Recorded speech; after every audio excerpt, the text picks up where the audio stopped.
Yo, yo, yo, welcome to Crate 808 and part 2 of our 2021 summary. If you haven't checked out part 1, go in the description right now. The link is right there. Subscribe and man, just check it out. We already went in on Wiki, Navy Blue, Ransom, Rome Streets. We went in basically Rap Ferrara. We did a lot in that first one. We did a lot. In this one, we have got Armand Hammer Love, Car Love, we've got Russ Love. I don't know if anyone's here for that, but yes, we have Apollo Brown. We are going in this one. So, and we're going to talk about our MVP, and we're going to talk about our songs of the year. Oh, so much good stuff coming up. So keep it locked. And yeah, get in the comments. Tell us about your experience of 2021, your moments of 2021, your MVPs, all that good stuff. And yes, we shall catch you on the flip side. Boom. Right. What's next? Me, right? So, what are we on? Number 3? Fuck me. This is going to be 3 hours long. Keep people bed in. So, number 3. Ooh. Well, we have to talk about this too much because we talked about it in the halfway, midpoint. Oh. I don't want to rank these, but I'm going to rank them. Cars, Martyr's Reward. Cam, you've frozen, mate. You've frozen. Oh, there you go. You're back. No. You're back. It's all right. Okay, right. I'm back. Cars, Martyr's Reward. We talked about it earlier. If you do want a really good chat, Next Movement podcast, we all went in on that and it was fucking great how we got to actually, love Car and not have to worry about people hating him. It was quite nice. All of us sat together, we were like, fucking hell, this is great, isn't it? And we all had a great chat for about 20 minutes. And like people after on Twitter were like, that Car section was great. And I was like, yeah, it's because no one was saying this is shit. Can I ask you a question? Though, Cam? I really enjoy Car's work. I always have. I think I brought him to one of the album of the year list. What about this album do you feel sets it apart from his other albums? So again, I've been on, I think midpoint, I did say this, but you know what I've loved and what we all love about Car? His conceptual worlds and universes are fucking so singular. He does what he wants to do on his time and you just get transported there. And I find art not... I don't want to be Jeremy Paxman here, but I asked you what he does differently on this one. I want to know what's different. What I'm saying will you answer the question? Is the context. This is Andy. Will you answer the question? This is the context of this. When he sheds the conceptual side, which I think it was Elmatic on Twitter put this brilliantly, it reminds me back to his first few projects where he was like, do you know what? This is actually more me. What I love about this album is it's completely more urgent than the other shit. There's more urgency in his voice, his delivery, his messaging. Everything he actually says on this is more like, I said it on the other pod, but I'm going to say it again. It's so like, I'm just fucking fed up with this shit now. I've done my concepts with you. As opposed to the previous albums where he was like, life's great. And then no. He wasn't saying I've had enough of this now. Ones, he's always had enough of it. But what he's on the other ones, he wraps it in this poetry of like biblical themes to Greek themes to samurai themes. This one is like, no, this is Brownsville. This is my community. And we want what we want now. Forget samurais, forget Greek, forget... So the other stuff was obviously having the same themes, but it wasn't wrapped in this beautiful cloak. Oh, you mean like he's got rid of the themes? Okay, I understand. Yeah, like the concepts and the themes. Cool. But although thematically he has the same messaging, what I love on this is he's like a man on the fucking brink. And to hear Car put his heart and soul ahead of his brain is, for a big Car stan, really interesting and really fascinating because he doesn't do that. He always puts really thinks about what, I'm not saying he hasn't thought about this, but definitely his heart is at the forefront of this album. And I think when you're looking at the urgency again, you'll go in on fucking rhymes on rhymes on rhymes that make me just fucking genuinely do like take my breath away at times.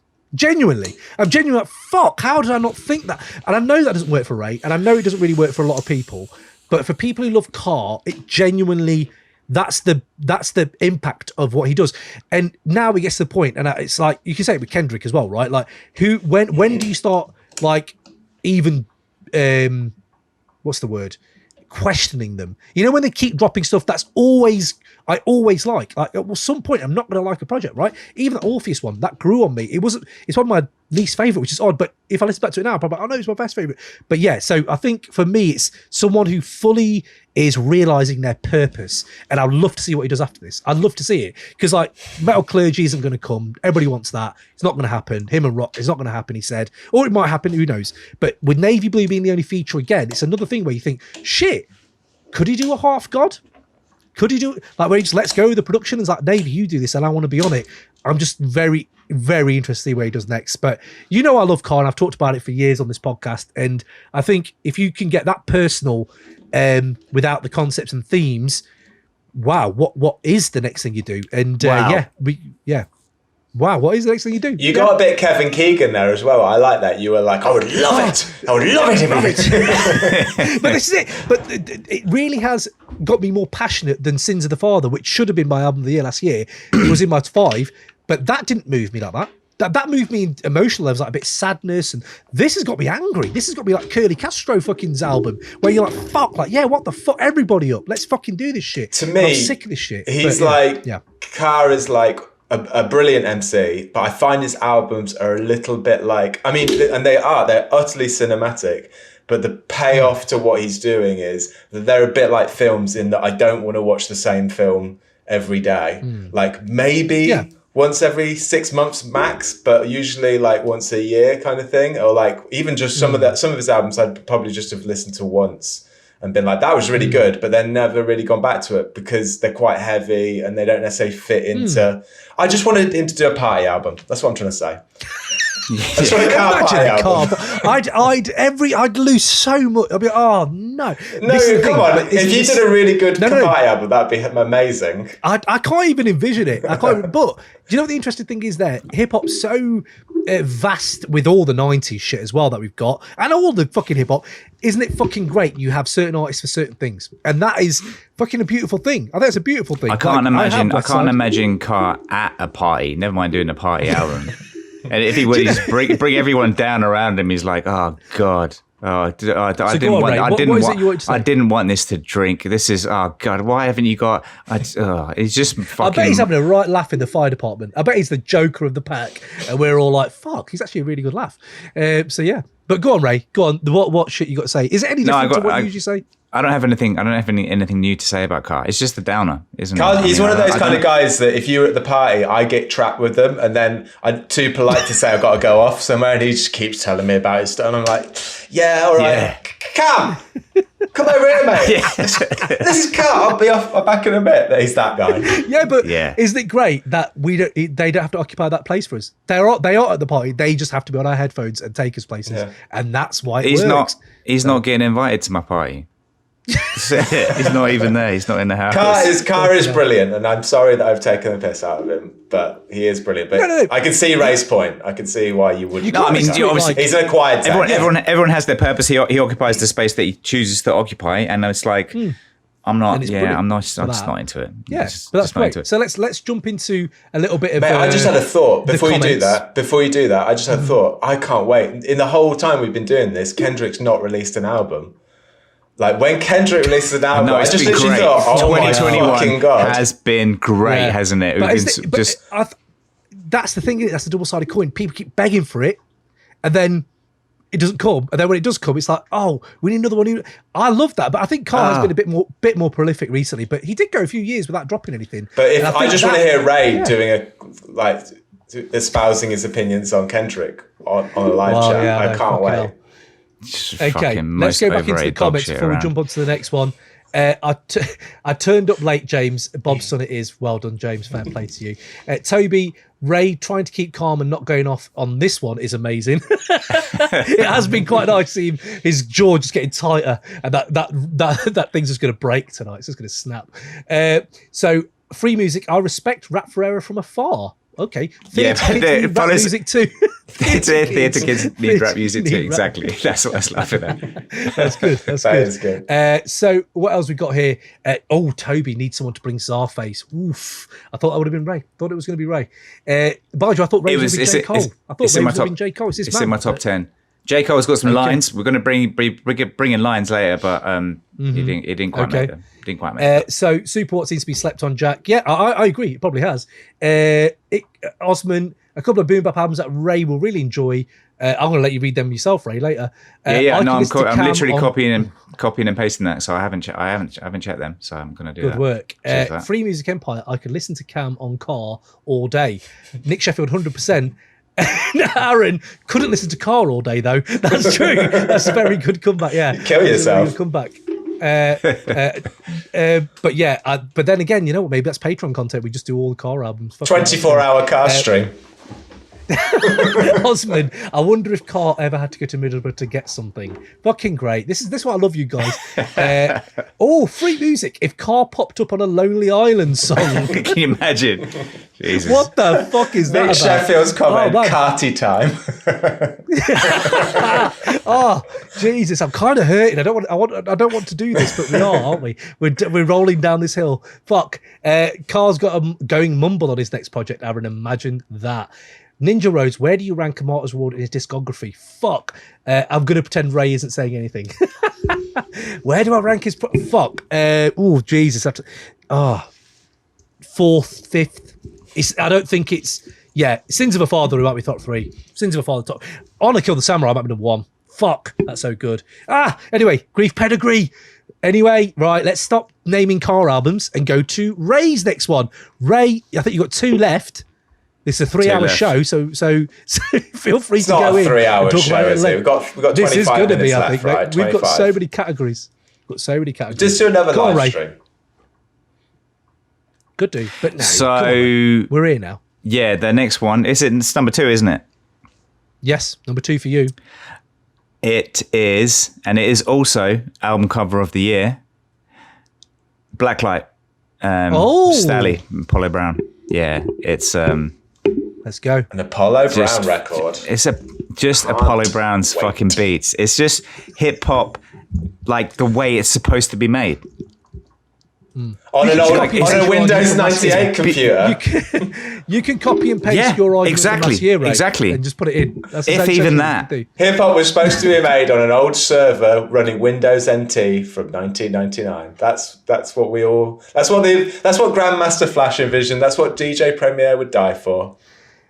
But honestly, it is. I mean, you say it as a joke, but I 100% agree with you. It's all the worst parts of. It's like a shit, reductive, old school sentiment funneled through the worst part of digital music. Like, sorry, are you talking about this podcast, or are you talking about the? Shit. Shit. But like, if you're gonna make music digitally and not use like an SP1200, don't use a fucking server from running Windows NT to make your music. I don't think is that true on this album. I don't think it is on this album. I don't know. This is bad. This is better than the Detroit one. This is way better than the Detroit one. This is listenable. We don't know about that. This is listenable. This is listenable. I still listen to that. I can't remember the name of the track, but the one with Royce is but yeah. Anyway, it's just the way they cut up samples and the way it's just hip hop just made properly. Properly. I've got time for it. So Blacklight and Breathe are the 2 standout tracks on it. And Breathe with that kind of 80s aesthetic. It's just a lot of 80s in this pod. A lot of French and a lot of 80s in this pod, isn't there? There is, isn't it? It's just something about 2021. It's a Jean-Luc song. Le 80s. 80s French. Good. Yeah. Good work. I again, I like it. The highs are incredibly high on this album, I would say. There are some tracks that really stand out. Blacklight's great. But then, I don't know. I think it's Stalley on it, and I haven't got into that rhyming. I'll be honest. I just haven't. And it's all, my heart belongs to the production rhyming on this album. I just haven't. Although it isn't awful at all, it's better than Dave East, I would say, definitely. But it's not grabbed me. There's not been enough bars on here or enough lyrics on here that have really stuck with me. But that's probably just me not playing it enough. That's all it is. So again, on a year when there's so many projects, fuck me, it's hard to do that. So I would say, and that's actually where I remember I got the meat and potatoes hip hop from, because Dylan Green, Cinema Sci, big up. He did a review on this album, a good review actually, and called it that it's meat and potatoes hip hop. That's not a bad thing. That's actually like, fuck, this is what it's fine. And, it's totally fine. He stopped chopping his beats, his samples up quite so much, which makes me think he's finally subscribed to Epidemic Sound or whatever he uses to get his samples, rather than having to chop them up so no one can recognise them. So he's let it breathe a bit more. So I do like, this is fine. This is okay. I'll never listen to it again, but it's okay. Album cover of the year, you were saying there, Ray? Oh my God, that says everything. That says everything. It's quite garish, but I kind of love it. I don't know if I wear it on a tee, but I love Bobsons, by the way. That I might wear on a tee. Yeah, that's a good album in cover. A pink, like pastel coloured shirt with Bobsons album cover on top. Yeah, I mean, let's go fucking surfing. That. No, Blacklight. Right. This is, and plus, is there something about it's got like almost like 70s rock kind of aesthetic to it as well. Yeah, you're right, actually. Yes. So, James, what's your next one, mate? What's your next one you've got going on? Well, my top two we've already done. We've just before Old Burger Beats and Vuyo is my number two. It's difficult because I really like this album, and I feel like I might listen to this longer than my number one, but this is just, I don't know, it's just a great album. It's just really enjoyable. The beats are just timeless. Vuyo's got enough charisma to keep it moving. He's got good lyrics, and he's got an interesting point of view. He's not your typical US rapper. He's from South Africa, so he brings a sort of different culture to it. It's just really enjoyable album, and I can't wait to see what they do next. And in fact, have they done something? They've done something since, I think I saw the other day. Okay, so I haven't heard that. But I know we talked about it in the mid-year. Yeah. I think we talked about the mid-year. Ricky Gervais references, I was saying, they're always great. But I think there's stuff like, again, the Dillarism of it is definitely schoolboy. Like the school of Dilla, they are children of Dilla, but in a great way. And I'll keep going rinsing Alan Villet's interlude. I know we talked about it in the mid-year, but that is the track I'm rinsing. And it's like, wow, how are you not rapping on this? But it's kind of beautiful when you don't rap on it. Wow. Stop it, Ray. Stop it. How are you not rapping on this? But you do. It's quite nice that you don't rap on this. So yeah, I like it. I think again in a year where it's just been crazy, I'm not sure I've rinsed it enough. But yeah, I'm looking forward to it. I reckon they've got growth in them. This is I don't know how much they've done before this, but this is a stepping stone to what you could achieve. Fucking hell, yeah, definitely. I'm here to see that. So, I think I've just got over. I'm just always looking for something different in my albums, or at least I'm just not into battle rapping anymore. I'm just not. It just doesn't really do it for me anymore. I reckon all of Ray's albums, if I was 18 or 19 back then in 1999 and I listened to Ray, I could hear Ray from the future, I'd be like, this guy's fucking genius. He knows it. Yeah. That Jambo guy's a fucking knob. What he's listening to, shit. But I'm an old man now, I've just heard all that stuff. Yeah. So yeah, I do have to say your 5 compared to your other 5s or your other tastes, like JPEG. I was assuming JPEG was going to be here, and I know you said it's not as good as last year's album, but I would put JPEG's album above. I need to listen to it more. With that one, because that was meant to be on my 2018 list. But it should have been on my 2018 list, but because it ended up being, after we'd done it, I'd just bang that so much for the next 6 months after I have a feeling you might be. I've got a feeling. I think that might be the case with it. JPEG's amazing. Yeah. I feel a bit annoyed that I haven't got to talk about him, or we've not had to. Let's talk about him. Have you bought him? Have you bought him? No, he's honourable mention. but we'll talk about him. We can talk about him. Yeah. Yeah, I think there's something about JPEG when it's just fucking consistently bangers.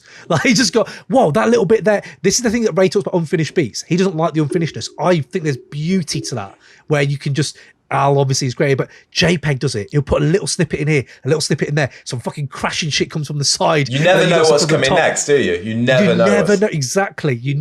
But again, could you not say the same for Rap Ferreira? Rap Ferreira has the same thing where you're like, you don't know what's going to, but that's a lot more timid and a lot more warm and cozy, whereas JPEG's got a fucking bat and he's batting you around the head. Yeah, JPEGMAFIA is like me going to a rave right now in London. I'd just be a bit scared going in. Whereas going to a Bobson kind of place, I'd be like, oh, this is nice. Yeah, you're more welcome. Yeah. There's a guy who's going to call me my man. That's nice. that kind of thing. Whereas JPEGMAFIA, I would be scared that someone would hit me with a glow stick or something like that. Kind of want to see the energy of that crowd, though. That energy of that crowd is great. It would be pretty cool. I'm glad we got to touch on JPEG, though, definitely. So, next one. Wait, just go to the comments. Go to the comments. Comments, let's go. What's in the comments? Yes, absolutely. Aaron, I love Carl and the Jizz Track Firehouse. Yes, I'm right there with you, mate. Free Music Empire album cover of the year is 1986 by Egyptian Lover. Yeah, I just checked it out, and it's a good shout. Actually, it's a good shout. Okay. I can't remember that. I need to find it again. Okay, Osman. On bad album covers, that Havoc and Styles P1. I'm just looking at it now. It's really fucking bad. It's pretty bad. Yeah, that's pretty bad. How? Yeah, for bad album covers, take your pick of any of the Killer Priest releases. Jack Patullo. Yeah, that's fair. That is fair. I know Capadonna, we had him on the pod. Yeah, Capiz. Album cover. Yeah, but they all look like Magic Eye pictures, says Jack Patullo. Hold on, I need to now look at... I need to actually find 1986 by Egyptian Lover, because I have a feeling I've seen this, but right, hold on. This is great listening for everyone. Searching on Oh, Google. yes. Yeah. I have seen this album cover. Yeah. It's great. God. It's fucking wow. Great. That's got a lot going on. There's got a fucking flight. Yeah. I'm here for it. I'm absolutely here for that. No, I'm not quite sure what's going on with it, but that font choice. I'm into it. The font choice is superb. That's what adds to it. So, right, you could have that airbrush on the back of a jacket. Yeah, you could. Good shout, Ninja Rose. Honor Kill the Samurai, still my favourite. I think. Yeah, that's probably in my top two as well. Yeah. Right, number 2. Fucking car. Let's get into it. We've done it before, and we're going to do it again. Arm & Hammer, Haram. This could be number 1, obviously. It isn't for today, but it probably will be tomorrow. It has been. For me, I'm talking about for me. And okay, I'll let you have that. Just probably next to my number 1, definitely 2 most played albums. So it gets that rinse-o-meter rating as well. I think I kind of know this I was on that Next Movement podcast, and one of the guys said, the guy, Rob, who runs it, said his best friend has played this album every day this year. And I was like, fuck. Imagine hearing this, but there's so much to it. I don't even know where to start pulling the thread for Arm & Hammer, because it's so hard to talk about them. Again, halfway in the year, we did this as well, and I'm going to do the same thing again, pretty much, where it's like, to see 2 supersonic forces fucking combine and mush together like 2 suns and just fucking bring and give birth to this, where you're like, it's fucking flawless to me. It's got, for me, album artwork of the year is Haram. God, Jesus. No, daring, fucking fun. It's humorous. Is it daring?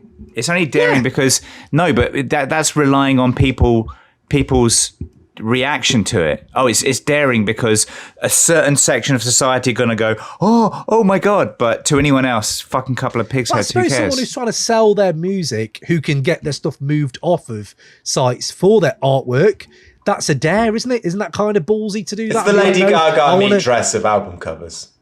No, but listen, what I'm saying is, let me finish my point. When you're going into something, you've got to think about everything, right? And they're putting their humour and like ideals in front of all of that shit, which is a ballsy thing to do when you're an independent person, because you need to sell to live. You're not fucking on Universal. You're not J. Cole. Do you know what I mean? You've got loads of fucking money. These people are working artists. So it is quite daring to do something that's a little bit more like, fuck, no, this is what we want.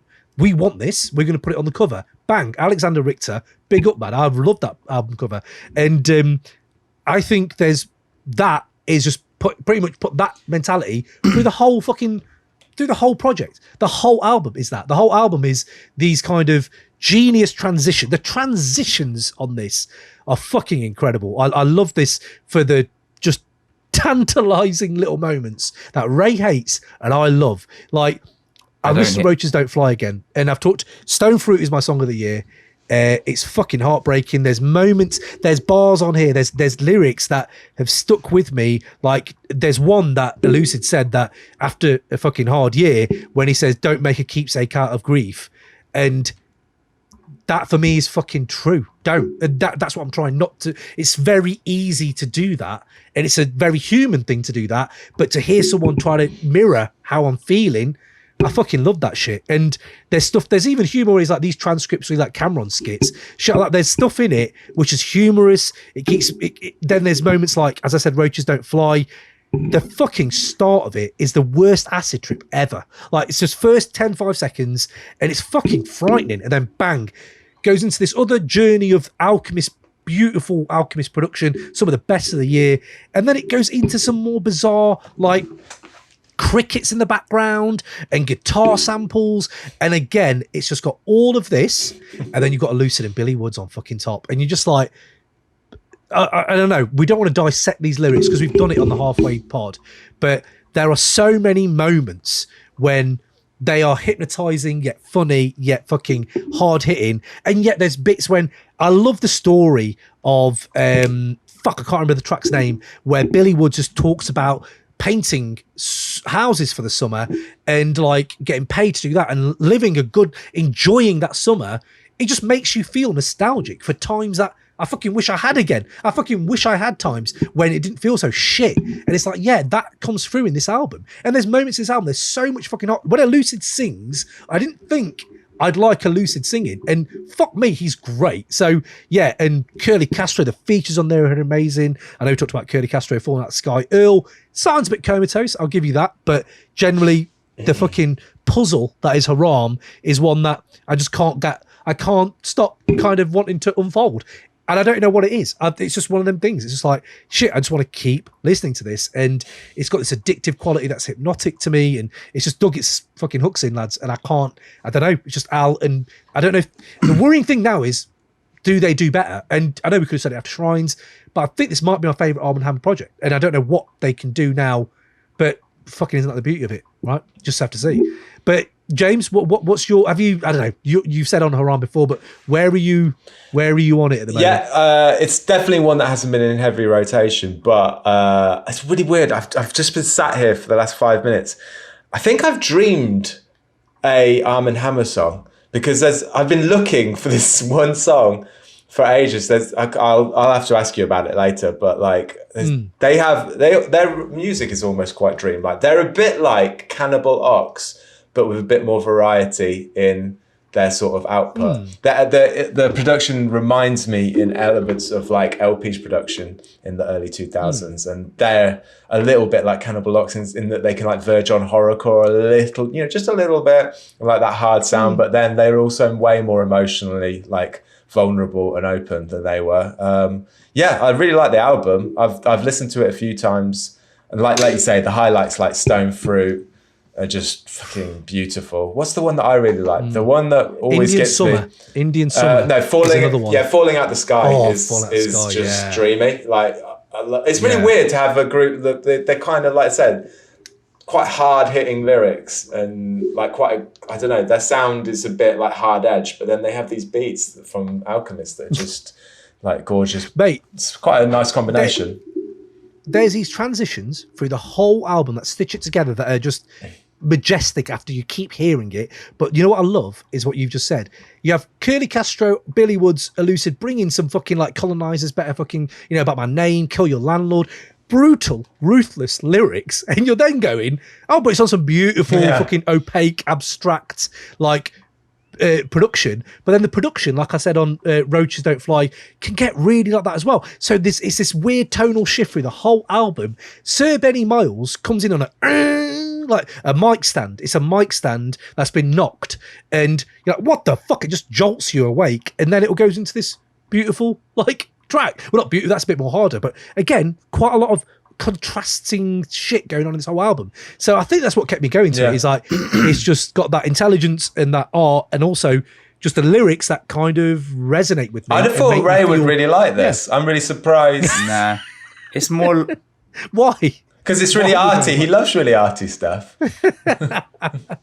Wait till number one. Wait till the number one. Oh, mate, I know what your number one is, and I can't wait. I wrote nothing about some of your albums, but your number one, I've got a full Google Docs page. I can't wait. I'm happy. I'm happy of how great it is. in a terrible way. It's so bad, it's good. I can't wait. We're going to go in. Just go on Billy Woods though, and Elucid has been great. It's both are amazing, but that's one of the fucking episodes of the year for me as well. Like just having them on the show to talk to them, and one of my favourite moments was having Billy Woods change his weed taste because of my intro. Like he picked up a jar of weed, he was about to smoke the weed, and he said that intro was so good, I had to put back that jar of weed and pick a different strain out. And I suppose a lot of that like love for them come through that interview with them, where I was like, shit, like. I was calling him Billy. I should not have done that. He goes, don't call me Billy, just call me Woods. Yeah, no one calls you Billy. And I felt like shit, like this guy is, he's highly intelligent people, these are I'm talking to, feel a bit like imposter syndrome. But I want to just talk about Billy Woods and just talk about like, we talk about 10 best rappers of the year and whatever number you want to put on, but he's in there because there's stuff like, is it iridescent blackness? Is this performative or praxis? Is something that Kendrick Lamar, and I've talked about Kendrick a lot this post, but I don't know what it is, but I think there's complexity and plurality in just fucking 2 lines. Like you've got so many dimensions there compared to fucking other shit I hear. So yeah, I just want to shout out Billy Woods for that because he's amazing. Just other shit. Just other shit I hear. So yeah. What are you referring to, Cam? What is that? But yes, but yeah, anyway, and anytime you call a track Aubergine, I think of my mum's aubergine subgene. Do you say aubergine? I say aubergine. Yeah. Aubergine, mate. Aubergine. We call it bangers. Mate, what do you say? Aubergine? Aubergine, yeah. Yeah, it's another Kanye moment. Hold on. Didn't Ray bring Billy Woods to like hiding places? I thought you liked hiding places. Yeah, he did. Bring aubergines. I bring aubergine. You liked hiding places, so you do. Yeah, I think you did. I think you brought that to one of the arguments. You did. Yeah, brilliant. Oh wow! Oh wow! Right. Okay, comments. Let's get to comments before we go to our number ones. We're going to comments. I assume people are going to be asleep at some point, but let's go. They're dropping like flies. Yeah, I know. Okay, Killer Priest, we got there. Fair enough. Honor Kill the Samurai, yes. Ninja Rose shit cam. That don't make a keepsake out of grief line by Woods is the single best line of the fucking year. Oh, I love you, Ninja Rose. Aaron, I've tried hard with the Haram, but I don't get it. Absolutely fine. Ninja Rose Cam, your passion is on point for Haram. I feel you. I'm with you, Aaron. Jack Patullo, I love Haram, but ended up with it just being outside my top 5 because because I rinsed Vegas Vic, Don't Game Stupid, and Santa Barbara more. I don't blame you. Vegas Fix, Zilla Rocker, big yourself up, you fucking freak of an MC. I love that. And Little Robert Hutton is better than Haram. Free music. Do you know what? I fucking love that album. And I wish we could go into that. We could do honourable mentions. Maybe we'll get Curly on. We could talk about Curly Castro, but I love that album. I also prefer Shrines to Haram, says Jack. Ninja Rose, Armand Hammer to me are the abstract thinking man's Mob Deep. I thought that was a very good comment. There's a lot of Haram. I like that. This is here we go. Free music, Haram is a beautiful experiment. Yes, yeah, but not the best of the best. That's fair enough. Where does Haram sit on the Woods, Elucid, Armand Hammer? Do you want this to be a 4-hour pod, Ninja Rose? Not Ninja Rose, Osman, because it could be. But the best Armand Hammer tracks have been produced by Elucid, says Jack. Jesus, this goes on and on, but we will get back to it. Hiding Place is a masterpiece. You're absolutely right. Let's go back in. Ray, what is your number 1? I can't believe this is your number 1. I can't believe it. It is. I can believe it. How? Really? You like it, Cam? I can believe it's Ray's number 1. Oh. Okay. You got me. Come on, Ray. Come on. Dickheads. I got to be honest as well. I can't believe this. I can't believe Before this album, I hadn't even heard of him, to be honest. I got to be honest. And looking at him, really, I've not really. Yeah, I haven't. But now, if you look in his back catalogue, it's fucking shitloads, and I'm like, well, I'm not listening to all of that. So, yeah, and obviously the title in itself implies it's a sequel. Is there a? I think there probably is. I'm not probably is the first one, but yeah, there's something about this. It's just quintessential. Call the hip-hop. album. What is the album? I'm just tell us what the album is. People figure that. I'm trying to speak about it in a way that. Oh God! I think you've realised really this annoying. is a really bad about it, really annoying. This is a really bad no. I stand by it. I don't think it's 100%. This is like your Montel Jordan moment, but you seriously mean it. That's what it is. This is nice. The Montel Jordan not moments. Anywhere near. This album is quintessential hip hop made to how it's supposed to be. It's Russ, Chomp 2. Fucking hell, Russ. It's before we go in, and I want to hear you definitely wax lyrical about this album. It's your number 1, right, of the year. Number 1 of the year, yeah.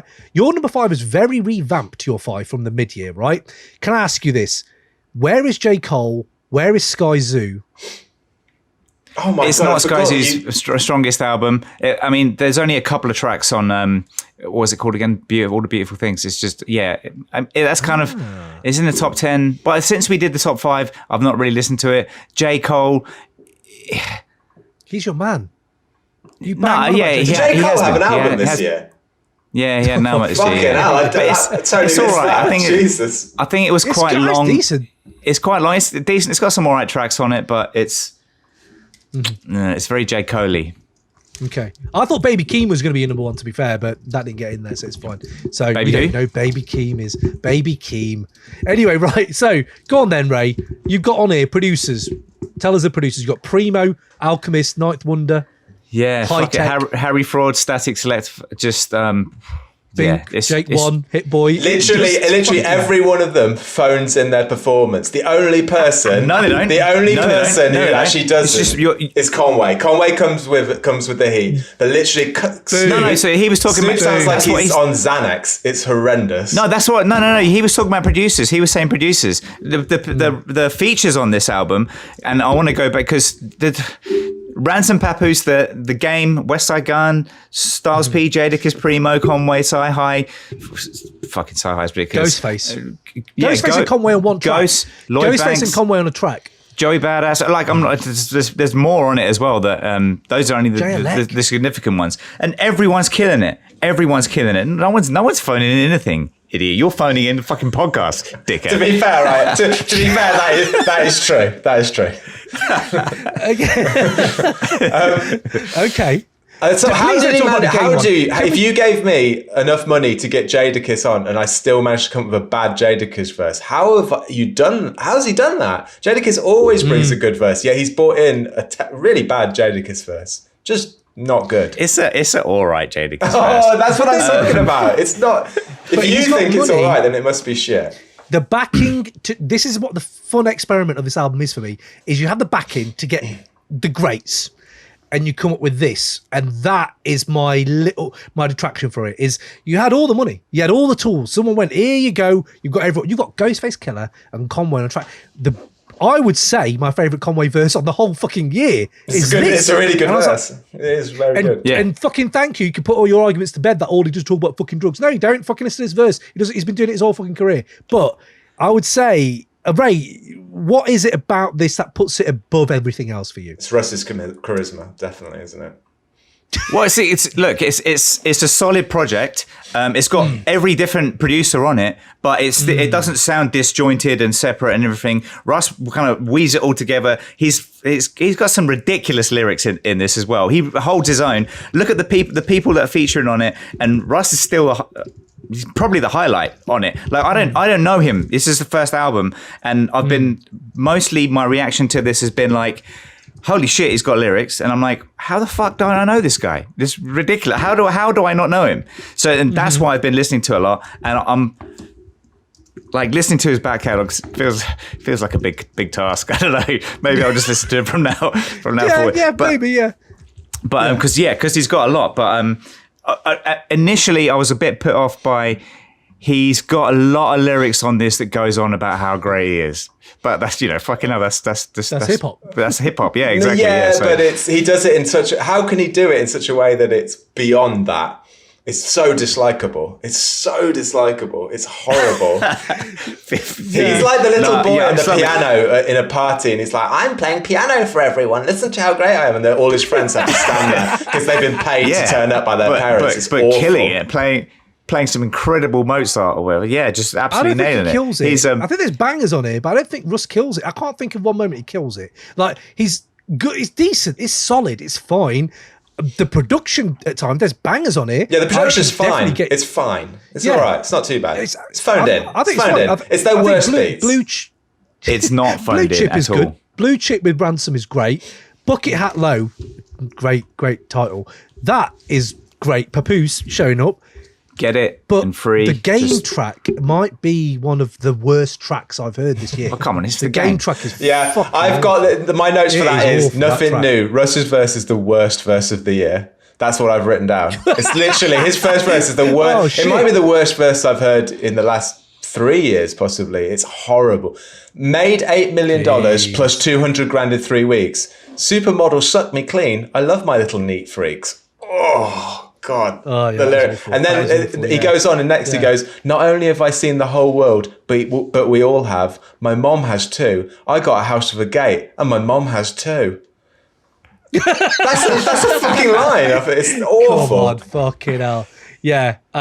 I've just seen Free Music Empire say he's no Jojo Pellegrino. So I think Jojo Pellegrino is. To be fair, I would listen to this more just because it's so bad it's good. Whereas Jojo Pellegrino is just bad. But like this is like I got a lot of entertainment from listening to this. Jojo Pellegrino is that beats. I think it's what it is that. But I think for me is, yes, maybe it's a bit of recency bias, Ray. Dare I suggest that? But I just don't see in a year like this year how that's number one, even for someone who has your tastes. Because this year there's been bangers and, you know, all that above this. Like, I would... Okay. No, that's the thing. Like, that's the way you talk about it is like the stuff that's happened this year and all the stuff that you happened this year, i.e. your top 5. I'm not feeling any of those Lauryn Ipsum rappers. That's it. No. For you, I'm saying, so say take my 5 out of it. If I was Ray for today, I could probably pick a better number 1 than this. That is still why you called it a solid project. There's loads of solid projects with loads of great old school producers. I was actually, again, plugs I bet too. How does that get removed for this? I have no idea. I know he doesn't have DJ Premier. Forget the names. But I'm not going to forget the names. What are you talking about? That's exactly the stuff that you're kind of trying to put to one side is the whole point. He likes the brand name. It's the whole argument. But only if they deliver. Only if they deliver, though. They're not delivering. The Primo tracks are absolutely ridiculous. What are you talking about? The Primo tracks are ridiculous. Yes. It's good. It's good. It's not ridiculous. Good. I won't give it ridiculous. I don't think it's fine. It's not. It's a Primo track. It's good. It's ridiculous. He's had it hanging around the studio for about like 2 or 3 years. He's like, it's fine. Everyone listens to it. The Jake One track. I think you might have done a few, but there's one Jake One track which is actually. I was like, fuck, that's some actually really good Jake One shit. But like, I don't know. Can I give another lyric? Can I give another lyric from the album? Your favourite model. I bet I've been inside it already. Already bad. Your favourite car. I bet I've been inside it already. That's literally that's it. That's a lyric. Ray hates rhyme in the same word as well. That's the irony of it all. He hates it when people rhyme. Russ makes Big Sean sound nuanced and skillful. That was another thing I wrote on here. Fucking hell, Big Sean. Oh, jeez. Do you know what the thing that really hurts me though, Ray, is when you say what else? Santa Barbara Fat Ray should be on this fucking list, if not fucking number 1. That is you. I hear that. He's got all the fucking killer lines. It's got Raffi on the fucking beat. It's everything. The thing is, the boxes hip hop. Also, tick the boxes hip hop. The criteria that I'm looking to satisfy when I'm picking a top 5 is like, look, we live in a world where you're never going to have it. There's never going to be an album where you're like, wow, every single track is a banger, even despite whatever you say about Haram. But this is an album I will listen to forever.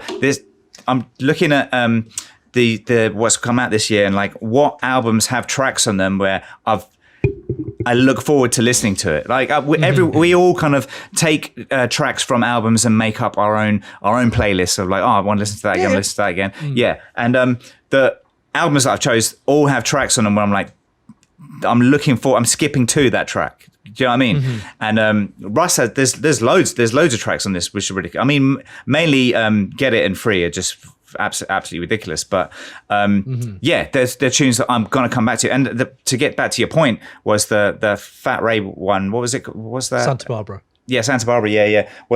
It's all like, I love the Bruiser Brigade, the whole concept of it. This something kind of bizarre-facey about it as well. It's just all kind of, like the cartoon references, the samples. It's how it sounds. This group that's Wu-Tang-ish, and that is interesting, and I'm excited to see what they come out with. But Santa, like it's in my top 10. It's not in the top 5 because there was no track where I'm like, this is the one. Like the whole Menacing. No, it's not the one. You know there's nothing that I'm. I was thinking if you'd heard "Dope Game Stupid," I reckon that would have been your Stove God Cook's pick this year. I don't know if you heard "Dope Game Stupid" by Bruiser Wolf. I don't know if you got into that, but when I heard that, I remember last year you brought Stove God Cooks. I was very surprised you brought that because it's a brilliant album, and I thought, wow. If you had have heard that, I reckon that might have sneaked into your 5 because it is a little bit different, but it's also very much tick the boxes. We know what we do, but also look where we can take it once we do tick the boxes. And I think, I don't know. I thought that might have been there, but look, it's your 5. I'm glad you've brought it because at least we can fucking wide range this shit. It's all into arty farty shit that I'm bringing in, James. But James, your number 1. What is it, mate? I've just thought, by the way, before I give you my number 1, we could do, you should put all these albums on a Patreon thing for people to vote on, and then they can vote on which one's the best. Yeah, might do a little Patreon. And then you'll see who got the lowest amount as well, who got what. Oh, God, you sort of see that. But yeah, okay, right. Hold on, should we go into the comments? I don't care what people think. Let's quickly go to the comments. Hold on, I need to, because I didn't see the breakout after Russ. So we've got Osman, wow, I was expecting it to be JoJo. So was I. Free Music Empire, top all 10, caps. not top 5. Wow. Wow. And then Russ, yes, you're right. That Papoose verse is great, though. You're right. It's ridiculous. Papoose kills it on that, yeah. Cheers for the PTSD, Ray, says Ninja Rose. James Midwinter, I want Logic. Mom, we have Logic at home. Good shout, I like that. And then Solid Project, put it on the back of the vinyl. Is that I think that's what you called it. Solid Project, you're right. I feel like we're being trolled, Jack. Jack, I feel like every time I do a show with him. Solid Project, yep, you're right. You know what? I'm with you, Ray. Just a heads up that most of the other stuff is like pop music and not even hip hop, says Aaron. So Aaron's there with you with Russ. Fair play. This is going to age really badly. The Russ pick is going to age so badly. You all must check out Inside Job from Chomp, produced by Primo. Absolute banger. There we go. Okay. And then, what else is here? Okay. The impressive thing is I think that Russ raps as a sideline job. Again. He's no JJ Pellegrini. Little things we're getting.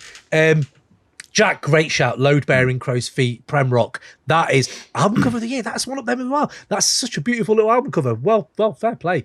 So yeah, there we go. I think he got you there. I think he got you going there. So, James, number 1 for you, mate. What have you got? Sorry, just one more Russ quote that I forgot to give you. High key, the best out. Y'all got to respect the name. Not surprised you're all the same, because you'll dress the same. Bars. Okay, stop now. Absolute this is just hurting. Bars. This is yeah. He kills it apparently. I love the fact that you've probably listened to the album harder than I have. You've really you've gone through all of it. He's scribbled out all the lyrics as he's been listening to them. Some really incredible ones. He's like, no, ignore that. That doesn't prove my point. Ignore that. Well, you only bring things that prove your point. That's ridiculous. You have to qualify your argument. But I do enjoy. But you've not bought any in Russ lyrics yourself, which I found interesting. There's usually because we can't go on about lyrics, but we have got like verse of the year section coming up, haven't we? Mm-hmm. Haven't we? Yes. This is what I'm looking forward to. Do we take a break? I don't know what we do here after the number 1. I have to go shortly. So. Well, we'll do the second section without you. Give us the number 1s at least. Give us your number 1. Please give me your number 1, James, please. It's Tyler the Creator. We already did it. Call Me If You Got Lost. It's. I just think it's just a brilliant album. I said it all already. It's just great. Tyler's brilliant. Just keeps bringing heat. The beats on it are great. It's not as cohesive as maybe some of the other albums I bought, but it was just great. It's just a brilliant album. And if you'd have told me one of the number 1 rappers in the game would be bisexual in 1999, I'd have spat out the Dr. Pepper I was probably drinking all over my Adidas button-up jogging bottoms. So, yeah. You're a fiend for Dr. Pepper. That's I mean, strip back, going back to his roots a little bit more, going back to old Tyler, Goblin Tyler, that fucking, I'm going to eat cockroaches in a video, Tyler. But still, which is great. Just, he's a bit fabulous as well, and he's bringing that to it as well. Yeah. Like, he's got his own fragrance line now, and like, he's just still bringing the melodies of previous albums, and like live, mate, Lollapalooza coming out. Yeah. Fucking hell, it was amazing. Yeah, no, I mean, again, I do love this album, but I think there's just too many. I said this before in the halfway. I think it's just too many skips for it to be my 5. I don't even know if it's in my 10. It should be, but I don't know.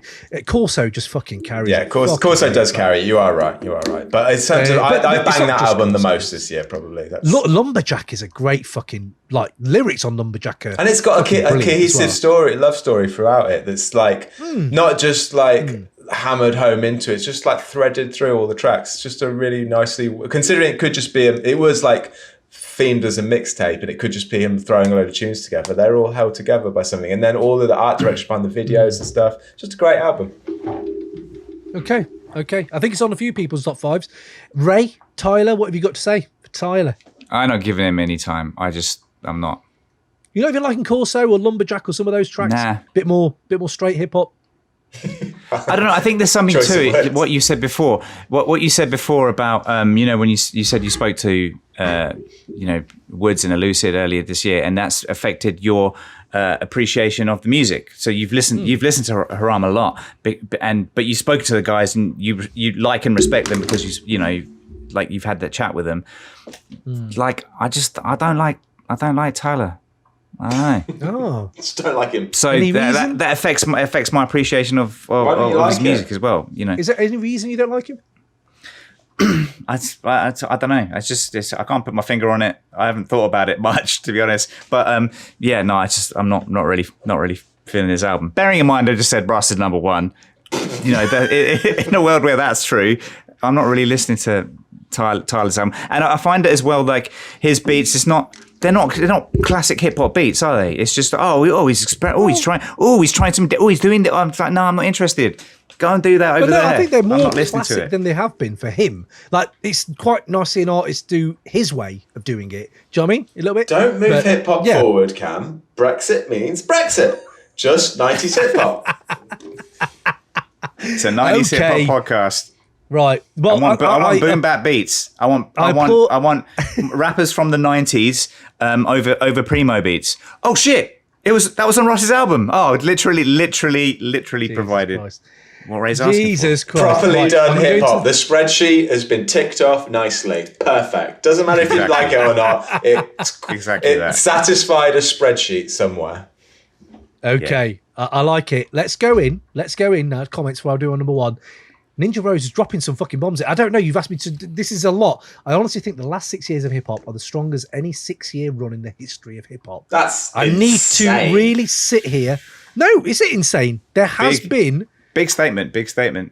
I think we sit down with that one. I think I need to sit down with that one because there's something there. 93 to 99. You're telling me it's better than 93 to 99? No, but let's not just do offhand. Let's not use facts. Sit with it. Let's not use facts. Let's not use facts. Well, you've got a Pulitzer Prize winner in there, mate, more than you ever had in the 90s. What? So suddenly that's the barometer. Suddenly that's the barometer, is it? A Pulitzer. I'm not saying that's not the barometer, but I'm just saying you just said it. To be made. There's arguments to be made. Why are we doing? Why did we bother doing a 90s hip hop podcast? Why don't we just do like a late 2000, late 2000? Don't worry, we're gonna branch out once we rinse the 90s. Free Music Empire. I can't wait to the noughties. Right. People are going to love it. Yeah. You built a 90s fan base and you're going to be suddenly doing the 2000s. It's going to be fucking great. We didn't stop listening to hip hop, didn't we? We kept listening to hip hop, didn't we? Black Milk needs some episodes. I need a Chameleonaire episode. Well, just for that one song. Don and Von needs an honorable mention. You're right, it does. Tracy, that's a fucking great album. Good album cover as well.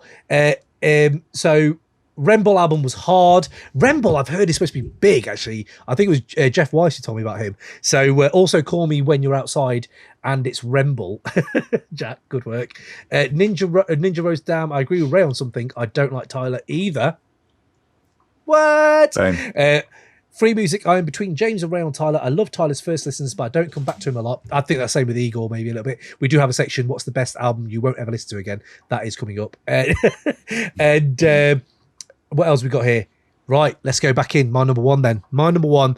To be fair, Haram number one, Car number one, whatever, all different. But this is probably my favourite album of the year.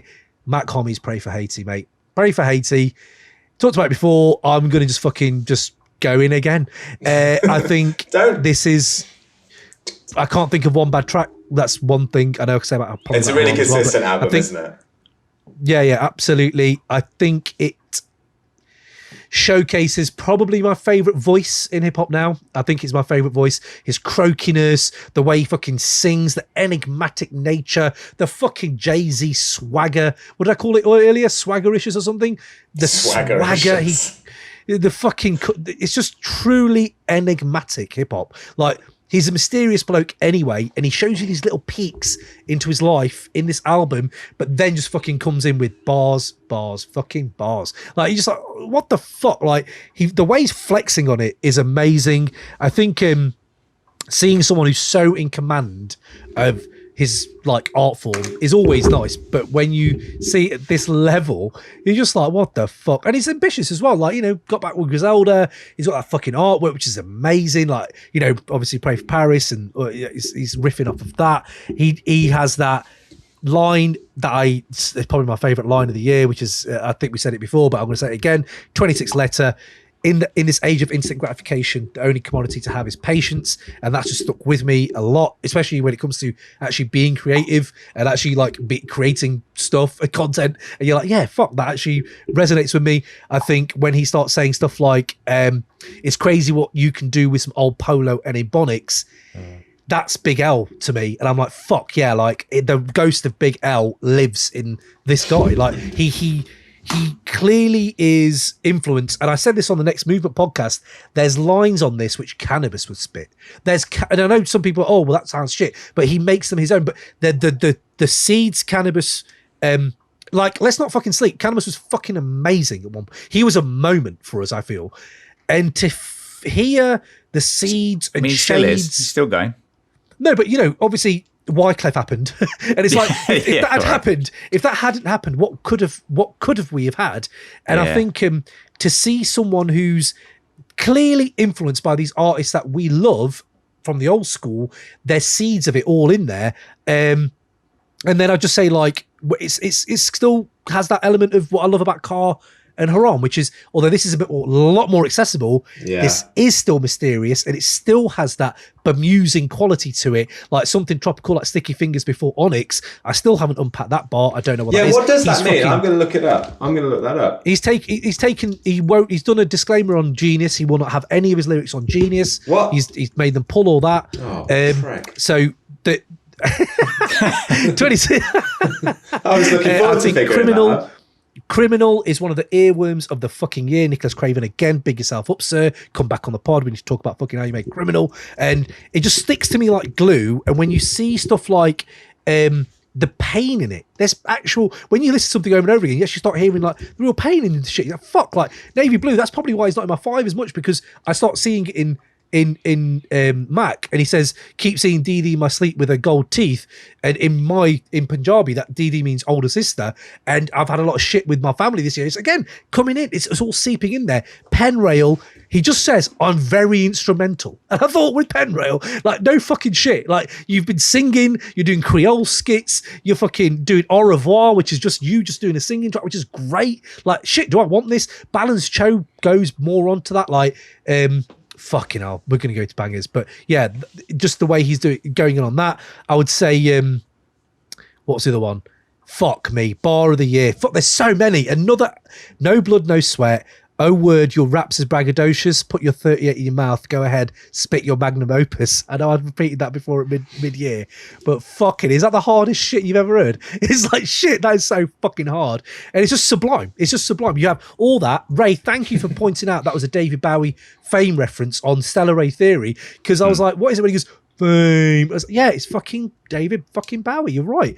And again, another track that's just fucking infectious, and the Cannabis line is on that as well, where he says stuff like I'm not going to go into it, but yeah. And the Taxi Driver score, when he brings that, again, transitions, it has that Haram thing where there's little moments where I'm like, fuck, that's from Taxi Driver, it's great. And Mackerel Jackson, what great fucking Conductor Williams.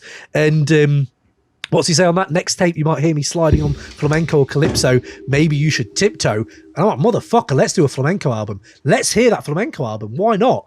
So I just think there's lines and lines and lines and I can bang on for ages, but it also sounds like there's RZA in here. 10 Boxes sounds like fucking RZA, and you're like, shit, that hits home to me as well. And what's in the line he fucking says where he says like, I don't know, man. He's just got fucking so many. But yeah, I think it's just a kind of flawless album for me. I think Mac is living in an era where he can't really do any wrong. He can sell fucking albums for $200, $300, $400, and people will sell out. They will sell out because they're just so of a kind.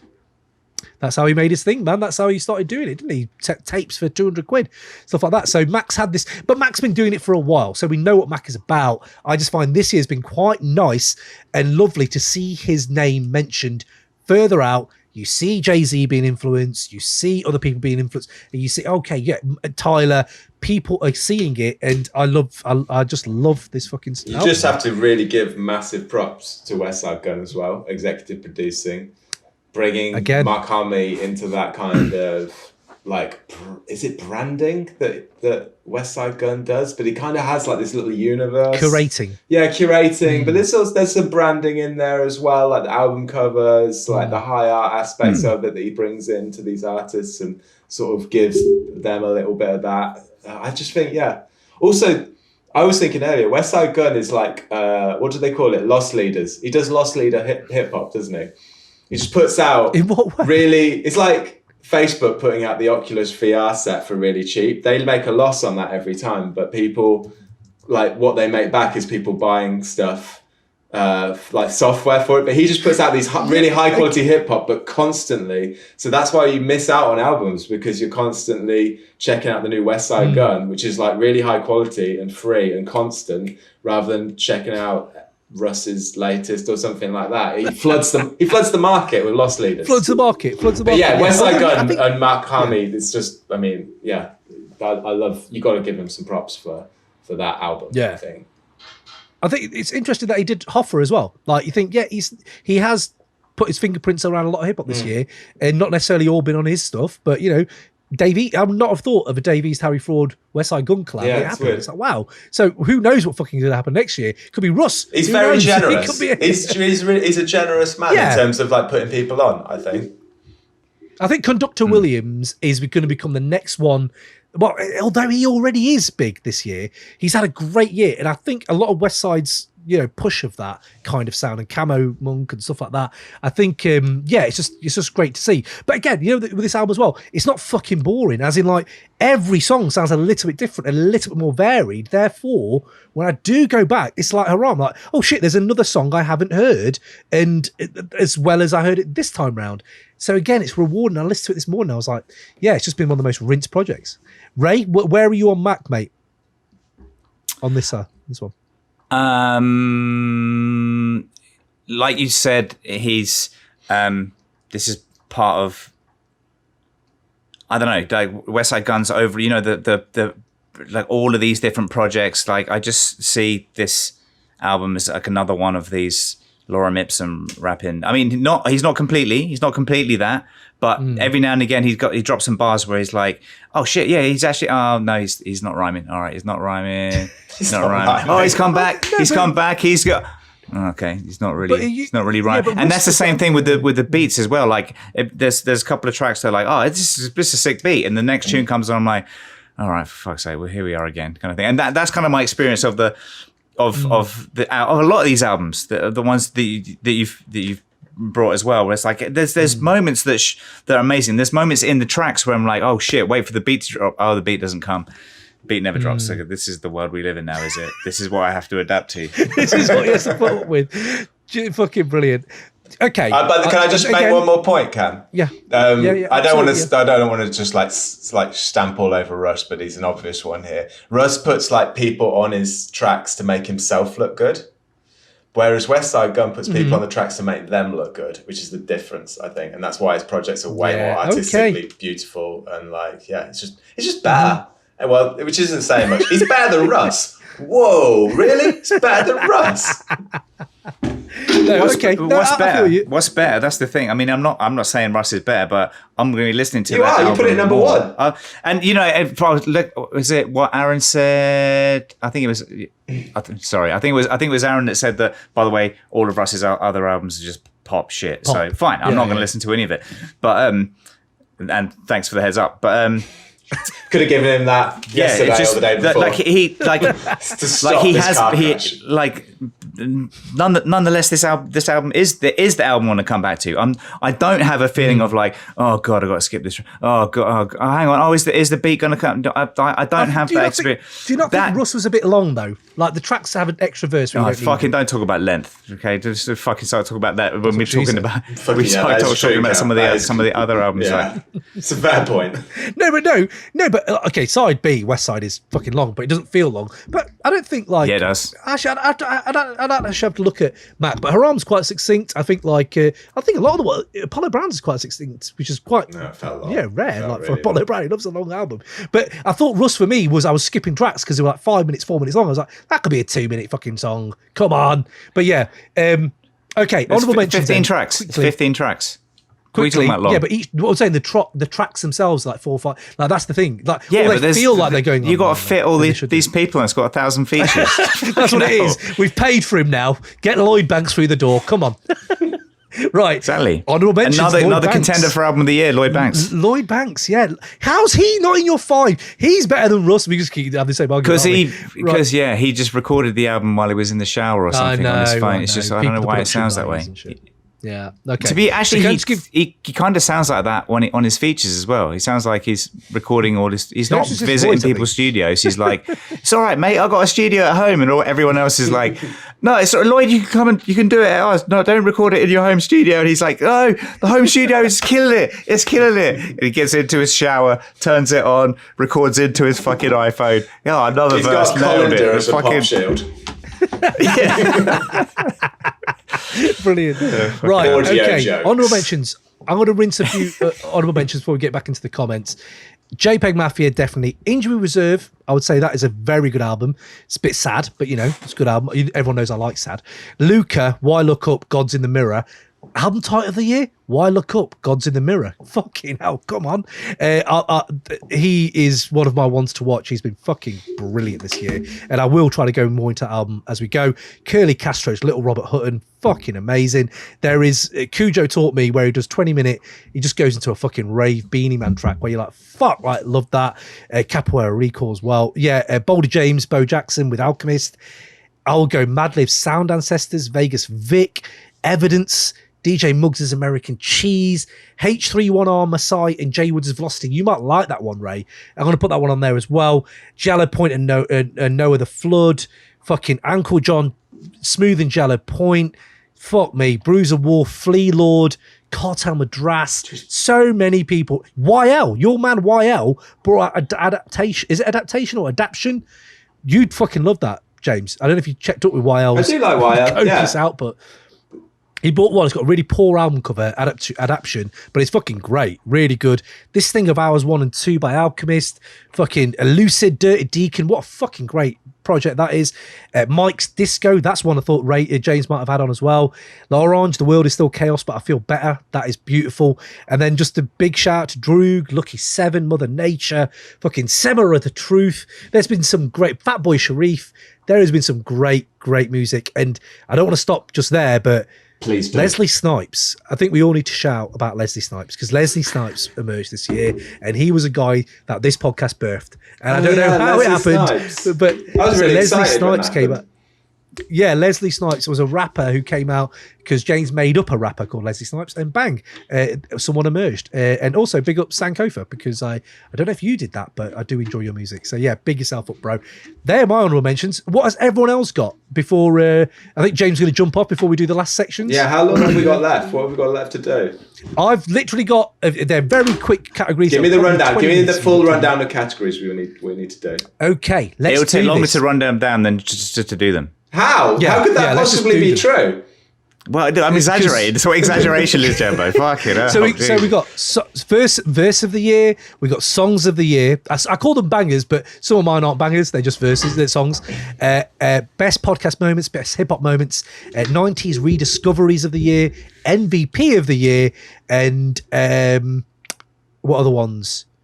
Best album artwork, which we've done a little bit of. Best least hip hop album. Best album you'll never listen to again. Verse of the year. Can we do verse of the year first, and then I'll sign off after that? I'd like to hear what verse of the year is. Let's do verse of the year. People, should we just quickly go into the comments? I want to know what they do with the number one, because they may have hated Mac. Let's see. No, I think someone said lyricist of the, I can't remember who it was. Someone said, "Is it really come down to this? Lyricist of the year is Russ versus Mach-Hommy." Let's have a look. Ethan Wise, Pray for Haiti was unbelievable and really inspired me to spend time learning Haitian history of the year. Wow, unreal project. Ethan, fucking fair play. I'm not saying definitely better. Oh, hold on. Pray for Haiti feels like a proper summer album, Jack. Yeah, I agree. I agree with that. And Free Music Empire. So it's Russ versus Hommy for the lyricist of the year. What is this podcast? Why are people listening? That if I heard that, I would. Yeah. Nick Sheffield need the cannabis love. Yes, absolutely. Hold on. Your Big 12 like March Madness. That was a fucking great line. Yes. There's an uncanny level of genius to Mach-Hommy, says Ninja Rose. The harmonizing, being polylingual, and the way he says the hardest shit so nonchalantly always makes me smile. Fucking love this summary. It's better than I could have done. You should have come on the podcast. Cam, you missed Aaron's comment about my takeaway from this is the number of artists I don't know and albums I haven't heard is growing exponentially. Is this modern crate digging, sifting through a million albums to find what you like? I'll tell you what you should do. Just go and find Cam's playlist, Crate 808 Bangers, and you get a taste of everything. Because he is the biggest crate sifting digger I know. Yeah. In a good way. I mean, in a good way. He's got a great taste. So, yeah, go check that. Thank you. I appreciate that. I have had people say that playlist has kept them going. Yeah, which has been it's really good. Following up Pray for Haiti with Balance Cho was such a power move. Free Music, I can't imagine disputing that point. That's so fucking true. Balance Cho could have been on this list, I'll be honest, but fucking Pray for Haiti, just, yeah. Oh, yeah. And Nick says, it's really difficult, Aaron. I need podcasts like this to help me pinpoint what to listen to. Yeah, absolutely. A disgusting power move, you're right. Number one, Dad Bod, Rat Pod, Call Out Culture, absolutely. They do good recommendations. Ray, don't make me put my biscuit to your tea like it's England. Ninja Rose with the line. Love that. Imaginary Everything by Namir Blade is the least talked about great project of the year, said Ethan Wise.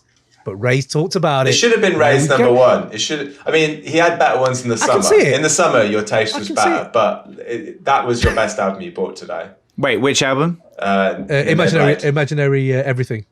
Oh, yeah. Blade. Okay, Let's go into verse of the year. I'm not even going to go for a break. Let's just fucking go in.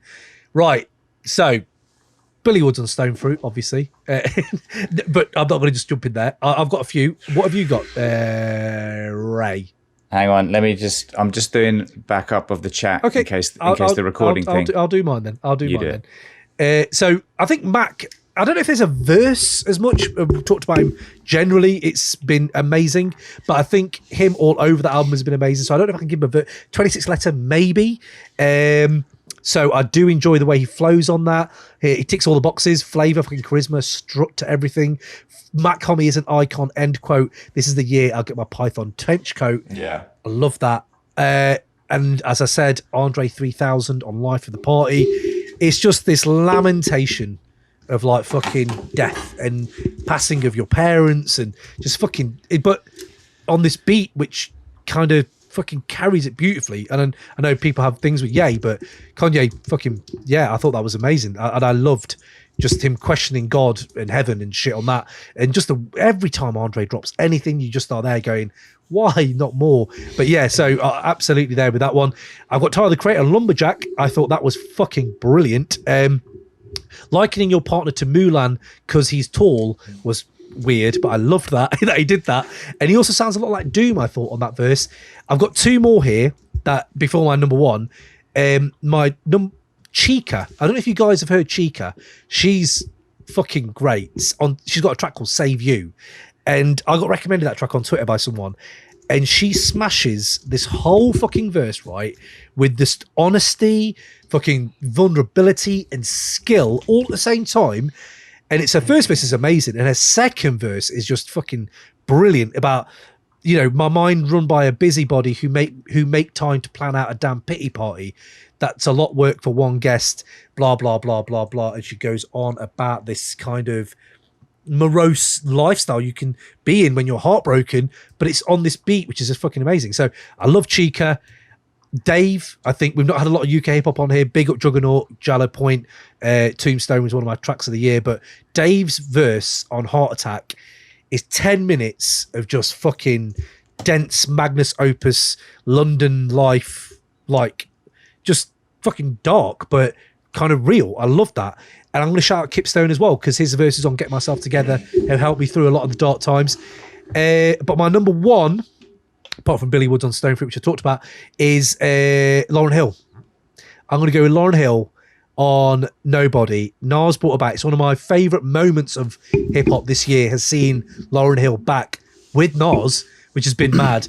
But when she fucking says, my awareness, no, I'm saving souls and you're complaining about my lateness, just fucking hit me. And I was just like, shit, she still fucking got it. And when still I started thinking about, absolutely, but what it made me think was, on that one line, it makes you reassess what is our attitude towards actual art. Like, is it a commercial endeavor that we want to see people like do shit all the time, or do you want that to drop one thing in 1996 and it saves souls for 20 years? And this is just a little bit of the complexity. It's not Ready or Die, you know, it's not Fuji La, but it's not gonna be. She's older, she's different. And I just thought Lauryn Hill's verse might just edge out Andre for me, just because I just felt it, and I love that she's back. And yeah, absolutely amazing. So I'm going to give it Lauryn, Miss Hill. What have you got, Ray? Yeah, I've gone for a completely different. Like, you've gone for deepness and, you know, emotion and how things have touched. It's been an emotional year. I just gone for just some fucking ridiculous lyrics this year. So I'm not going to go into. Just give us some lines. There's some lines. There's some hot bars. There's some lines that I picked. There's some lines that I picked out. This in me. I'll just go into some of them. Just like fucking hell. Have you been paying much attention to Cambatta? Yes. Fucking hell. Yes. Yeah. Like, you put a track on your songs of the year, which is just unreal. Fucking just ridiculous. But also, I've only just caught it came out in at the end of 2020, so you can't really fucking talk about it if we're going by the rules. But the LSD, have you heard the LSD? Mm-hmm. What is LSD? Yeah. Just ridiculous. They're absolutely fucking ridiculous. And anyway, that's a side point. So yes, there's a couple of lines. So J. Cole had a couple of decent lines that I know this is going to make you cringe. So many shells left on the ground to make the Easter Bunny proud. That's a bit lame, but this is what I came here for. This is why I stayed in this category. This kind of thing. And you'll see how I flip like exclamation points. Oh no! Yes, it was a long delay. It was like, what does he mean? What does he mean? Oh, if I had to create an AI that came up with lyrics that Ray would like algorithmically, that's the kind of thing it would come up with. Do it, fucking do it, okay? It's so dead on for what you love. So these are your honourable mentions. Blow your clothes half off like a promo code. Yeah, I'm here for it. Yes, 100%. This is hurting me. People are just going to log off. There's one. So Joel Ortiz on Love Is Love, he had territorial, want my tutorial on that block? Well, then drop your laptop on the floor because my Mac popped. Oh, nice. Because my Mac popped. Obviously, Mac 10. I can't enjoy that one. It's a bit long-winded, but it's good. It's good. I like it. Seen a dead body more healthy than your living body. That's fucking quality. Fucking, it's just Cambatta. Just fucking. It's not even one of his best lines, but it's fucking. Cambatta though, it's the way he delivers it. I think it's the way it is. Yeah, just kind of really angry and but always angry. For such an angry man. And there's another just another line as well. On it's a ransom line on No Remorse. I don't know what you think this is. There's no life after death. You Ready to Die for Thinking Big? Yeah. There's no life after death. Are you ready to die for thinking big? But, I like it. Dublin. I like it. Yeah, Dublin Time was all that shit. I love it. What's your verse of the year then? Which one of them was it? Which that you? Okay, so there's basically it's none of those. So it's basically that's just the fucking lies. There's a top three. So people have to check out. The lyrics are so ridiculous. They're not anywhere. You can't. There's not fucking written out anywhere. But Cambatta on Manifesto. That album was it was shortlisted. Wait, what was the album? Manifest Destiny. Who's this? Cambatta, Black Magic, and Cambatta. But he's with other people on that, right? So he is. Is it Low Lux and Black Magic? It's the album's worth checking out. Cambatta. Ah, okay. That track is fucking majestic. As in, it's about 6 minutes long or something. It should be too long. It should be. They're just rhyming over, but he does like slight tweaks of the beat as it goes, and the way that Cambatta's flow on that is just. It's mind blowing. It's murderous. I'm glad Cambatta got a shout, man. I'm glad. Yeah. I love that. I mean, he gets a shout. That's not the verse. Horrible album. Oh cover. Shit. Okay, what is the verse? What's the verse? That's it. So then that's probably 3. Shea Cotton is 2 because fucking King Crooked's ridiculous. There's so many. Just the way he flows it, I'm just gonna fucking butcher it, but the whole flow of the top ramen eater who pop llama heaters, hotter than thermometers in Nevada, hotter than lava and fevers, the godfather leader, but the way he flows that, it's just ridiculous. So Shea Cotton is the tune is just one verse anyway, so but that's number 2, but it's RJ Payne. RJ Payne on Threat on Joey Pellegrino on that. There's the tune called Threat and RJ Payne on that.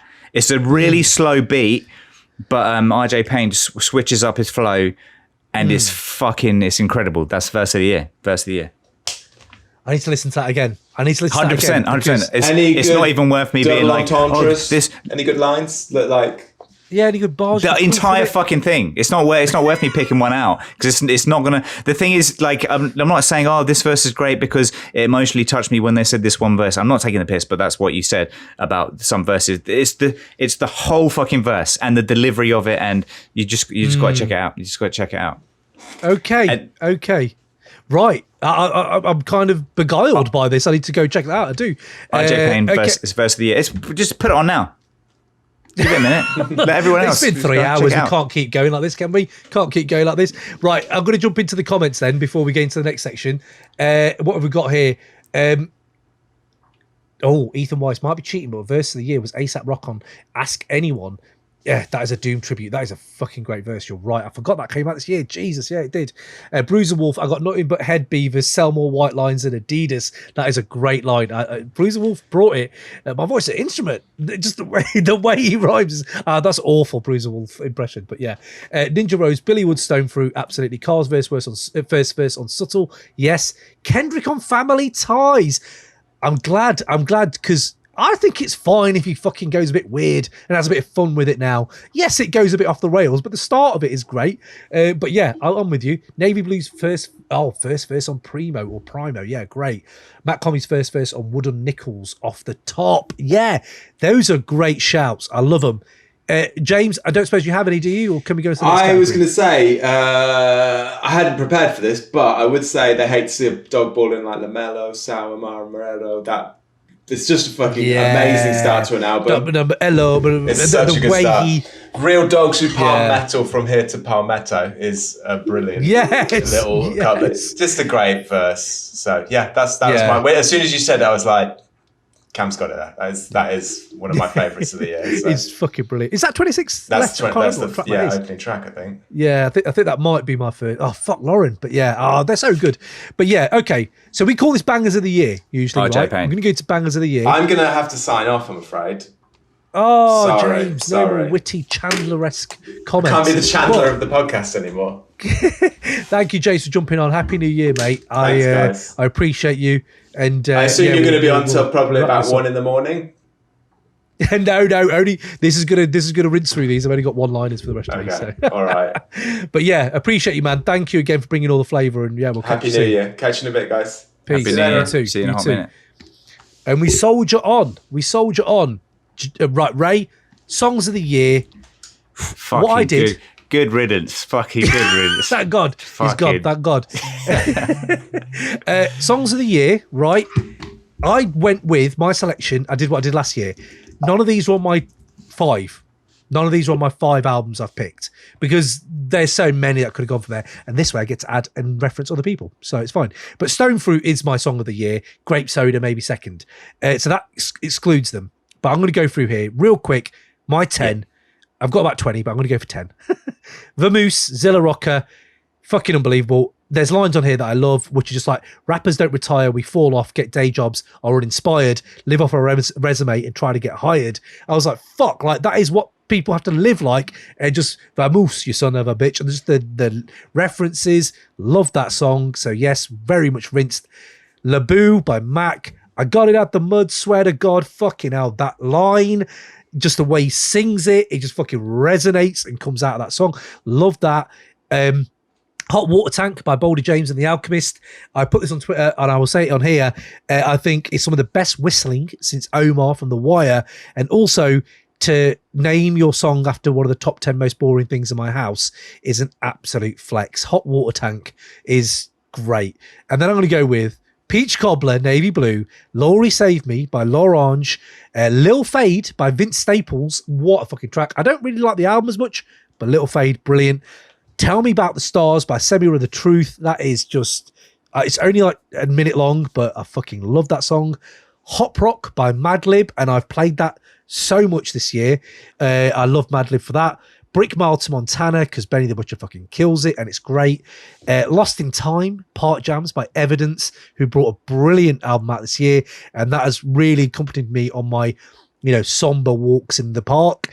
And that's my 10. And to be fair, Menacing by Fat Ray should also be in there as well, somewhere. So that is mine. Ray, what have you got? Yeah, so I didn't go with that rule of including... Oh. Basically, half of these in my top 10 are also in my albums of the year, because that's how I did the album of the year, because that's the tunes that I listened to that would make my top 10. But yeah, When Tony Met Sosa, that's plugs up, yeah. Of course, it's got to get a mention. And so Jambo's not here to rinse me for this, but yeah, Logic released.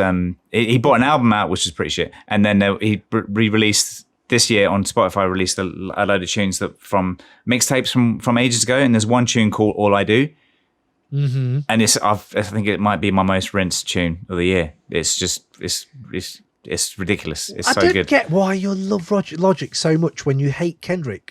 Like, he is Logic. They're different. They're different. They're different people, right? Not if you listen to Logic's music. It is Kendrick. He's like, all right, you've just done that. Or J. Cole. He takes it from he hasn't. I'm not saying he's rubbish. I'm not. I see his appeal, but what I don't understand is when you love that and you hate someone else when they seem so attached. His music Logic is so rhymes. He's got a disciplined rhyming style, and Kendrick hasn't. Kendrick's just. When you say disciplined, but it shouldn't be disciplined. It doesn't have to be. It should be. Yes, it does. Oh, okay. I'm not going to go into this argument with you. That's it. But Logic, okay, so Logic and Russ have come out this. Fucking hell, right? Okay, what a fucking year! What a fucking year! Yeah, so that tune you got to check out. All I Do, it's ridiculous. And then Three Cuts. That's Jim Jones and Harry Fraudbeat, yeah, just killing it. Shay Cotton obviously said about that. Threat, Jojo Pellegrino and RJ Payne verse of the year. Out the Hood with Conway the Machine on it. You heard that track? Which one's who did Out the Hood? I think I can't remember what it's. Young Brody's on it, but I can't remember if it's off a soundtrack album or something. But it's. Anyway, right. It's just Conway doing what Conway does as well. He's pretty solid. I need to jump into that, right? Yeah, and the others are all the ones that I've just off the albums I've already been talking about. Like, so Blacklight from Stalley, Get It from Russ, Manifesto, that's the one with the Cambatta verse on it. Just absolutely mind-blowing. Okay. Actually, I said Mortgage Free, which is 2 Chainz over a Primo beat, but I like that. I enjoy 2 Chainz. Yeah. I enjoyed it as well. It's just, there's something about it's just honest. The whole like, because 2 Chainz is obviously a fucking millionaire, but it's just being mortgage free. It's just, it's just relatable, isn't it? It's something that everyone's like. It's relatable. Because everyone's got that. Everyone that has a mortgage has that. That kind of there's an end date to this, and it's fucking years in the future for most of us, right? Isn't it? I don't know. Yeah, I think so. At some point, hopefully. Yeah, I hope. But yeah, okay. Well, that's a good list. I enjoy that list. I'm going to go into some of them I haven't done, especially this Conway one. Definitely. I need to hear more Conway this year. Definitely. Wonder what he's going to do next year. Let's do MVP then. MVP of the year 2021. I've got my candidates for this. There's only one. Okay, let me do my candidates then. Navy Blues had a fucking year. We've talked about this at length. Mach-Hommy's had a year. We've talked about that at length. Alchemist, obviously, as well. DJ Muggs has had a fucking year as well. He's brought some absolute stellar shit out. I'm going to tie it into my moment of hip-hop this year as well. Because I think MVP has to be Jadakiss. Yeah, that's exactly what I said. Fucking, it has to be Jadakiss. On the verses alone, that's it. Yeah. The verses, freestyle, Who Shot Ya, I'm Outside, it brought so much joy. The fact that he rinsed them the whole way through as well, like Dipset had got rinsed through the whole way through. I think there's an MVP for that. Like, yes, he didn't bring amount of music out or stuff that I'd listened to loads like that, but that moment in hip hop made me feel like shit. Like, yeah, we're like 90s is still alive, obviously, as well, but not just that, but like that feeling and that community and that fucking gulliness. So although we have these other candidates that are massive, yeah, just fucking Jada doing Jada on that was, I don't know, just a moment for the fucking culture. It was. Yeah, I'd say you were there with us as well. Yeah, 100%. It was moving. It was, that whole thing. It was so hip hop as well, and just Dipset doing. I mean, they weren't great, to be honest, and I never was much of a fan of them. I'm aware they exist, and they obviously have their fans because they're there. But just the way Jadakiss brought it was, just took you back to every one of those those hip hop shows where someone fucking was absolutely just Because it was quite a big crowd, actually, wasn't it? Where they did it. Actually, the crowd was right there, so they barely had space. It was kind of, but yeah, he just fucking owned it. Just completely, just owned the whole crowd, owned the stage, all of it, and it was just schooling people. It is that moment when you're at a show when it goes fucking off, and I haven't been to a show in years, and that's what also resonated, which was like, fuck, I miss that. I miss that energy just when someone just like, fucking see you later, drop the mic, boom. Yeah, absolutely. Big up Jada, man. Absolutely. Yeah, amazing. Okay, when he picked I can't remember whose cap he just grabbed someone's cap and just fucking threw it on the floor. Oh yeah, the bandana. Yeah. Just fucking Jules Santana, I think. Yeah, Jules Santana his bandana was just like fucking hell, awful but brilliant. But brilliant. I got one here for you, Ray. So we got best hip hop moments. Jadakiss is up there. Wyclef carrying a CEO on his shoulders and dropping him. That was another one I enjoyed. Where did you remember seeing that video? Where Wyclef's got this CEO of Land Rover, doesn't he? Yeah. You're like, what the fuck? I would say that was up there. And I think J. Cole's LA Leakers freestyle. No matter what you say about J. Cole, his freestyle on that was fucking insane. So I think that was a moment for me as well, where I was just like, shit, yeah, amazing. Right, we're going to wrap this up then. This has been long, and we're going to wrap this up with 90s rediscovery. I'm going to allow the other categories. We can talk about them at some point, right? I'm going to go into the comments before I do this. Thank you, everyone who's stayed on board for 3 hours of this chat. Let's see where we go here. Right. Bruiser Wolf. Yes, I got that one. Merv Griffin Enterprises, Zilla Rocker, great beat. Yeah, absolutely, Jack. Absolutely. Stonefruit as well, definitely. Ninja Rose, I will do the same as I pick 30 tracks off my top. Oh, he's going to bring his tracks as well. Yes, Ninja. Everyone, drop them on Patreon. I want to hear them. Absolutely. But I'm going to go to 90s rediscovery with you because this is a 90s hip hop podcast.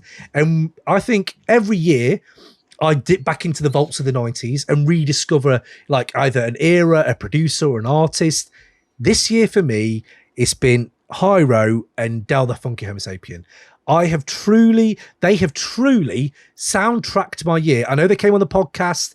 I know just generally I've felt like diving back into that rabbit hole after all these years. No Need for Alarm is now in my probably easy top 20 hip hop albums. I would thought No Need for Alarm is flawless. It's incredible, and I haven't heard it for so long. And I just thought there was a lot of enjoyment I got from Hyro and Del this year, and having them on the pod was amazing. So that's mine, and it actually made me revamp my top 5, and my top 5 has been revamped now. So I will drop it for you, Ray, but you may have to put that thing in your teeth so you don't chomp your jaw. Top 5 albums of the year, or top 5 albums ever? No, top 5 MCs all time. Top 5 MCs of all time. Carry on. I've got it's all been redone now, and this could change again tomorrow, but Biggie, Doom, Car, hold. A toss-up between Rakim or Ghostface, but probably Rakim at the moment. Obviously Rakim, obviously. Del the Funky Homo Sapien. No M. Hey? No M. No Eminem. No M. M needs to do something now to get back in that top 5 for me. He needs to do something now. Where it's like, oh shit, like I got him, was it, the one with the fucking plain Beastie Boys cover? That kept him in there, because I really enjoyed that album. He hasn't done anything for a while, and I know Del hasn't either, but I've felt Del so much this year where I've been like, fuck, man, yeah, just the way he rhymes is incredible. So that's my 5. No Mos, no Big Pun, no Pac, no Munch. Yeah. M's in the 10. You had Biggie in there, so you can't say M's not in there because he hasn't done anything for a while. Yeah, but Biggie's never going to do anything more. Like, come on, M's got that option. That's the difference. Someone's crystallised in time. You know what I mean? He's crystallised in time. Rakim, same thing, really, I suppose. I couldn't say about Rakim, to be fair. But Rakim hasn't done anything in age. Eminem keeps trying, you see. So, yeah. Did you have any 90s rediscoveries? Did you have anything where you were going back in the 90s? You're like, yeah, shit. Shaheem, the Rugged Child. Okay. Yeah, I was just, aka the Rugged Child, was checking out that album. So, because I made a throwaway comment in the,